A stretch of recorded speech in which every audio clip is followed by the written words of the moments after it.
Assalamualaikum warahmatullahi wabarakatuh. Alhamdulillah salatu wassalam alaika wal ali ya khairul anam. Rabbun karim wa anta khuluqin adim fashfa'lana indal karim.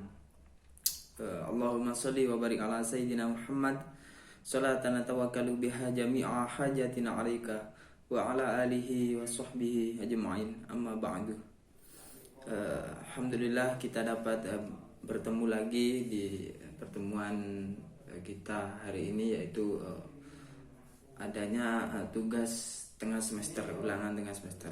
Di sini langsung saja, nama saya Ahmad Fajar Majid Hurul Anam, akan menjelaskan fikih lughah, antara fikih lughah dan ilmu lughah.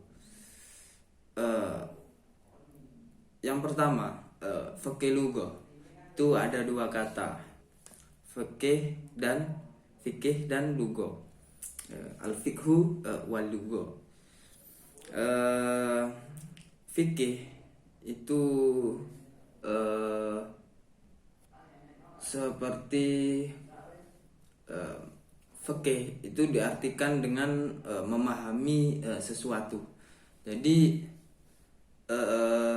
fikih itu memahami sesuatu yang dikaji. Misal kita apa yang dikaji, masalah-masalah yang belum terpecahkan, kemudian banyaklah. Jadi intinya memahami sesuatu. Jadi sesuatu yang perlu kita kaji itu dipahami, dipelajari, diperdalam. Kemudian lughah. Lughah itu bunyi yang diungkapkan oleh seseorang untuk menyampaikan maksud mereka. Maksudnya gimana? Lughah itu suatu bunyi untuk menyampaikan maksud seseorang tersebut. Jadi maksud dari omongan seseorang itu seperti apa. Jadi fikih lughah itu fikih tadi memahami sesuatu. Nah, sesuatu itu difahami kemudian diungkapkan maksudnya. Jadi itu fikih lughah.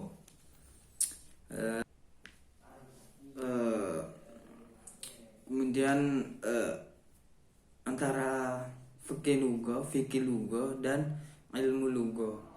Jadi kalau fikih lughah itu cenderung mengkaji naskah-naskah klasik,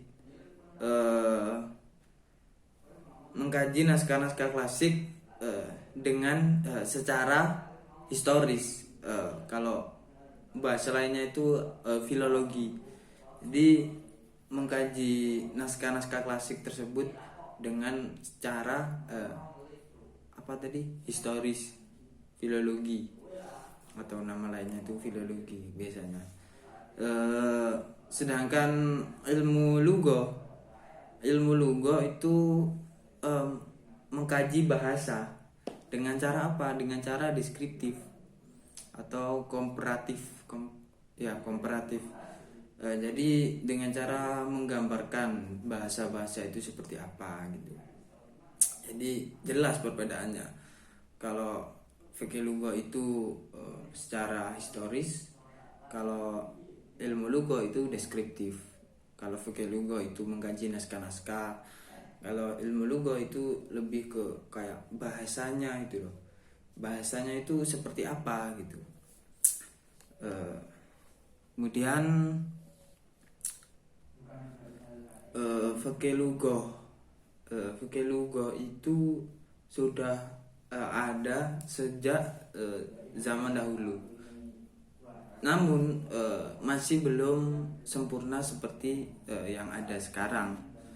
Karena dahulu masih dari fasilitas juga kurang, dari penyebaran ajaran-ajarannya juga kurang, jadi terbatas gitu. Fikih Lugo, penamaan kenapa dinamai Fikih Lugo, karena itu pas zamannya Abu Mansur, tokoh ulama pada masa itu, namanya itu Abu Mansur Muhammad kalau nggak salah. Jadi beliau itu mempunyai kitab yang bernama Fikih Al-Lugho. Jadi dari situlah dinamainya Fikih Lugho. Kemudian di sini selanjutnya saya menjelaskan bab i'rab ya. Jadi i'rab itu perubahan kata, perubahan menerangkan dan menjelaskan kata. Jadi singkatnya gitu, simpelnya seperti itu, menjelaskan dan menerangkan sebuah kata. Sedangkan di dalam kitab Jurumiyah yang saya pernah ngaji, itu i'rab itu berubahnya akhirnya kalimat karena berbeda-bedanya amil yang masuk. Jadi enaknya gini, jadi akhirnya kalimat itu berubah-ubah karena adanya amil yang masuk. Enaknya kalau bingung gini wis, langsung contoh ya. Misal Zaidun, Zaidun itu nanti bisa Zaidan, bisa Zaidin. Jadi gitu. Akhirnya itu berubah-ubah karena adanya ambil yang masuk. Paham kan? Mudah kok kalau i'rab ini difahami kalau kita bersungguh-sungguh dan fokus. Insya Allah gampang fahamnya kita. Jadi berubahnya akhirnya kalimat atau kata karena berbeda-bedanya amil yang masuk. Jadi itu i'rab. Sedangkan yang barusan itu berubahnya akhirnya kalimat karena kemasukan amil yang berbeda-beda. Itu nanti di pembahasan yang paling dalam itu saya menjelaskan dasarnya saja ya. Nanti ada i'rab berubahnya itu ada yang dohir, ada yang gini, ada yang gampangannya, ada yang terlihat, ada yang tidak terlihat. Kalau yang tidak terlihat itu kayak mahalnya. Jadi yang dirubah itu mahalnya. Kalau yang dohir yang jelas itu biasanya kayak harokat, terus macam-macam lah. Nanti itu lebih mendalam, lebih banyak penjelasannya. Saya menjelaskan dasarnya itu tadi biar paham dari dasarnya gitu. Ada yang lafdon dan dohiron. Kemudian jadi kenapa sih kita kan sudah ada pelajaran bahasa Arab, kenapa kita perlu memahami i'rab? Padahal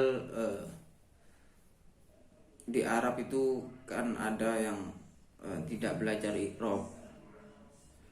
Ya gini, karena i'rab itu selalu beriringan dengan bahasa Arab, kan termasuk nahwu juga. Jadi kita tahu maksud dari tujuannya tersebut. Kembali lagi ke fikih lugha tadi, karena fikih lugha itu mengungkapkan maksud seseorang gitu. Jadi i'rab ini termasuk cara kita mengetahui maksud yang diungkapkan. Misalkan ada kitab, kayak kitabnya siapa gitu, ada kitab nahwu misal Imriti gitu ya. Nah kita mempelajari maksud dari yang disampaikan oleh pengarang gitu loh. Maksud-maksudnya ini seperti apa, makanya itu termasuk fikih lugha. Jadi i'rab berubahnya akhirnya kalimat. yang penting itu tadi, i'rab itu berubahnya akhirnya kalimat karena berbeda-bedanya ambil yang masuk. Sudah jelas ya dari situ, dari i'rab itu mungkin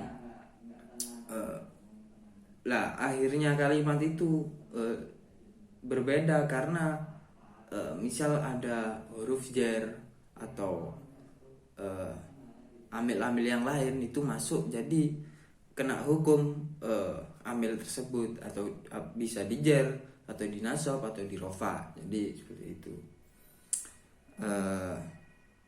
Kemudian nanti ada namanya qawaid, itu nanti saling beriringan dengan i'rab.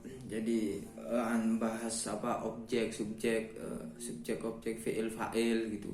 Nanti lebih mendetail. Mungkin saya menjelaskan dasar-dasarnya saja.